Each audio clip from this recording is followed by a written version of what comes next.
G'day guys, it's Jake here. Nothing in this video is financial advice. Please do your own research when it comes to investing. Alright, let's go.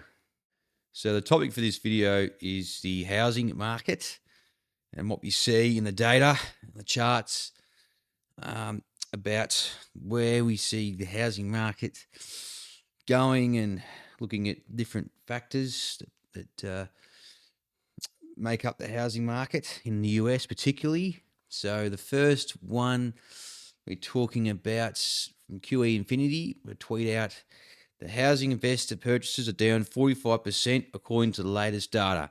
This is the biggest drop since 2008. Even some of the top Wall Street firms are selling down in Florida. As you can see, this chart here and the drawdown, the grey, from investors just pulling back, not taking the plunge and taking the risk, which is quite interesting. So they're slowing down their purchases, and we had some notable periods back 2008 and 2020, that flash crash. Whereas every other period was pretty stable. We had a bit of a drawdown late 2018, going into 2019, and 2014 there, and a subsequent little dip there, 2010, 11. So it's year-over-year growth. Okay, so it's declining. Not very good. We have a tweet by the Kabasi letter.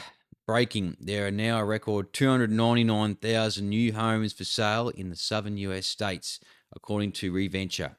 This is even bigger than 2006, a year before the housing market crash began. The number of new houses for sale in the South has nearly doubled in just 4 years. Meanwhile, new home sales have officially dropped below pre-pandemic levels for the first time. It would take 9 months current new inventory to sell if it's sold at the current pace without new inventory coming to the market, the second longest duration since 2009. Is the housing run coming to an end? So there's more supply hit the market, but the sales are declining.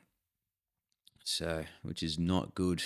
When you've got excess supply and a slowing demand, what does that do to price? It brings prices down. So I'll just zoom into this chart, and you can see August 2006, we had a huge peak up to 291,000. We've actually exceeded that now in the South. So quite interesting. And they just big steady incline since 2012, 13 or so. So yeah, really having more and more houses hit the market, but they're not really selling like they used to, which is quite interesting because we had a big craze. So I'll just go back to the chart. We had a bit of a down tick here in 2020 to 2021, huge down tick. So there were less houses for sale, but they were selling. Now we're getting a really huge upwards rise in inventory, and yeah, the sales are really not getting there, which is quite interesting.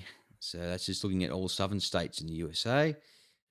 It's all inflected in the data, and it's very, very difficult to buy a home and rent these days. It's out of control. So here's Global Markets Investor again.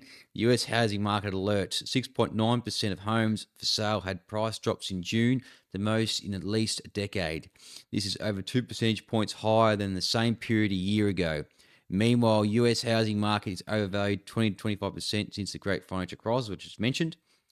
And there's a chart talking about that. It's a 4-week moving average. And 6.9% of listings had price drops. So it's increasing, which is quite interesting. According to Redfin's data. Yeah, very, very, very, very telling times we're in. They'll go on to Triple Net Investor. This guy's pretty good. Covers anything to do with real estate, and particularly the commercial real estate sector. This tweet here, pretty recently, 9 hours ago. This is absolutely shocking. A prime 100,000 SF office building in downtown Portland, Oregon, just sold for $3.25 million, or a stunning $32 per square foot. There are zero bidders for 408 Southwest 5th Avenue when it went up for foreclosure auction in November. It went back to lender First Interstate, which subsequently put it on the market. These are unprecedented times with prime trophy office buildings for the US. Wow. Really, really fast. Good looking building too. And no bidders. Yikes. Next one. This is absolutely crazy. A prime 41-story office tower in Manhattan sold for $173 million less than what it sold for in 2015. It's a big haircut there. Canadian entrepreneur Carlo Bellini acquired 180 Maiden Lane in the financial district for $297 million. The building was previously financed by Blackstone in 2015 when Clarion Partners and MHP acquired the building for $470 million. Wow. So going from 470 to 297. Yikes. Manhattan's office meltdown has gone from concerning to apocalyptic with little sight in sight. For the latest updates, real estate meltdown just like this, please follow my channel. Yeah, very, very interesting, eh? Wow, commercial real estate. And I'll just go for one more. This is incredibly troubling. A 2018 Class A apartment complex in downtown Indianapolis is facing foreclosure. The complex includes 292 luxury apartments and converted retail tenants like Whole Foods. This is scary times for commercial real estate as even newer buildings begin to feel the pain. Address is 360 Market Square. Wow. Interesting foreclosures, coming up. Just the banks taking buildings back off the borrowers. Buyers essentially just really struggling. And what's most surprising from this list? Cheesecake Factory, 10.6. Average sales, a restaurant. You got Fogo Ikao, 9.8. Then Capital Grill, Texas Roadhouse. Interesting, the sales. And yeah, foreclosures. Okay, so the retail tenants. Interesting. It's a scary times to follow in the commercial real estate sector. And the banks taking the foreclosure, they take a loss on those loans. They take a loss because the borrowers are failing to pay back. So, yeah, very, very fascinating there. From the Triple Net Investor. It's a good guy to follow. Anything to do with real estate, commercial real estate. He's the real deal. I want to talk about the PhilX Housing Sector Index, which is a chart that I look at on TradingView. So what is the PhilX Housing Sector Index? The Philadelphia Stock Exchange Housing Sector Index tracks housing development companies working directly in the US construction market, multiple companies in the building and prefabrication of residential homes, mortgage issuers, and suppliers of building materials make up the index. And I could scroll down. So these are the components of the PhilX housing market. So you have Armstrong World Industries, Vulcan Materials Company, Weyerhaeuser Company, Penny Mac, Financial Services, MDC Holdings, and it goes down and down and down. So we'll go down to the section I want to talk about, which is here, the example of the PhilX housing sector. Many events impact the value of the PhilX HDX, especially interest rate. When the Federal Reserve initiated 3 interest rate hikes through 2018 and projected 7 more hikes through 2019, the higher rate campaign pushed 30-year mortgage rates to multi-year highs. Consequently, new home sales plummeted, falling for 2 consecutive months in June and July, which are traditionally strong sales months. In 2018, the HDX dropped 42% by year end from its January highs. During the COVID-19 pandemic in 2020, The index saw a boom as the housing market grew after a long period of decline. The price of the index in the summer of 2021 was higher than the price before the pandemic began in March 2020. By mid 2022, the Federal Reserve Board began raising interest rates, and the index dropped since rate increases often signal upcoming downturns in the housing market. The index fell from 528.8 on January 3rd, 2022 to 355.8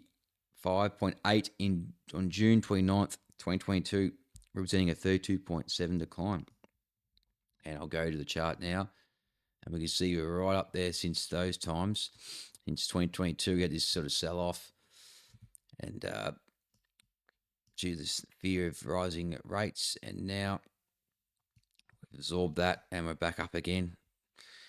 And we're sort of sitting back up highs again. So, yeah, it's not seeing the fear at the moment, but I've drawn the support line at 665. We'll see what happens there with the housing sector. As I mentioned, it talks about developments, construction, and if the activity starts to slow, we see more foreclosures in commercial real estate, I was talking about before, and tenants moving out, and there's more occupancy, which is not good, then we'll see this roll over.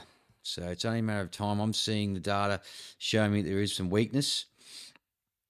So we'll have to wait and see with that about the HGX. And yeah, I did a video regarding this housing sector versus the S&P, and talked about the correlation between the two, and goes back 2005, 2007. This sector was going slightly down while the S&P was going up. And 2011, they both tumbled. It was a sign of divergences happening. This was going down while the S&P was going up. Same thing happened in 2018, 2020. There's a little diversion before the big pandemic crash, and 2022. And now we're seeing it again. I'll show you what it looks like now. The S&P index, 500 index, it's tracking it. See, it tracks it pretty closely there. So it's very correlated. And we had a divergence. It wasn't much. It was a very small divergence that was staying flat while the S&P was going up. Okay. Use that on there. In 2018, like I mentioned, the S&P was going up. All right. And then what happened to the housing sector? It was going down. And ultimately, they both went down. Okay. They both went down as this divergence was happening. I mentioned 2011. It was 2011. It was just here. So we had the housing sector going down while the S&P was going up. And then ultimately, the housing market led this downward pressure. We had 2005, 2007. So we had the housing sector, 2005 here, topped, and it started trending down, right? 2007, the index, what was it doing? The S&P was going up. What ultimately happened, this kept going down, and the S&P was going up, right? We peaked here, and then they both went down aggressively, really bad. So there's some times that it really happened, and yeah, it was really interesting. I just mentioned this one here in 2021. It was sort of staying flat, not doing anything. The S&P was going up, and it went down. Okay. And then we had a divergence where the S&P was going down while the housing sector was going up. And that led to the recovery that we're seeing today, this big rise up. And now we're seeing divergence here, where the housing sector is going down, making lower highs, and the S&P is going up. So we'll see what happens. It leads to decline again like I did in previous periods, like I mentioned. But yeah, we'll have to wait and see. All right, guys, I'll leave it there for that one. Talking about the housing market. I hope you enjoyed this video. Please smash the like, comment your thoughts below, Subscribe to stay updated, and I'll catch you in the next one. Cheers.